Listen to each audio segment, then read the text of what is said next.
बिहार और मिथिलांचल की हर खबर देखने के लिए यूट्यूब चैनल सर्च करें, सब्सक्राइब करें और बेल आइकन दबाएं।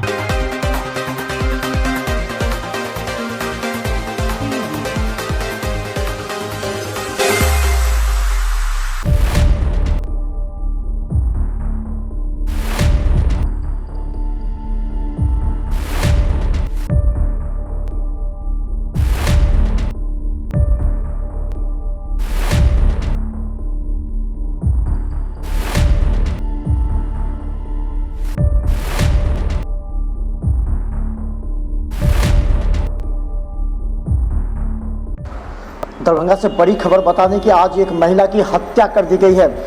दरभंगा के सदर थाना क्षेत्र में एक 35 वर्षीय महिला रिक्की चौधरी की लाश मिली है। कहा जाता है कि शहर के सदर थाना क्षेत्र के लक्ष्मी सागर बैंकर्स कॉलोनी में रिक्की चौधरी के शरीर पर चाकू खंती के गहरे घाव हैं, जिसे पता लगता है कि उसे पीट कर हत्या कर दी गई है।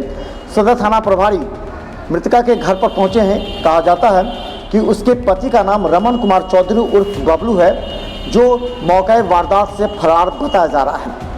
तो लक्ष्मी सागर में बड़ी घटना घटी है। एक महिला की हत्या कर दी गई है। 35 वर्ष की महिला है, रिक्की चौधरी नाम है। मृतका अपने पीछे एक बेटा और एक बेटी छोड़ दी गई है। हत्या के कारण पारिवारिक कलह बताया जा रहा है। मृतका की शादी 10 वर्ष पहले हुई थी। पुलिस मामले की छानबीन में जुटी है।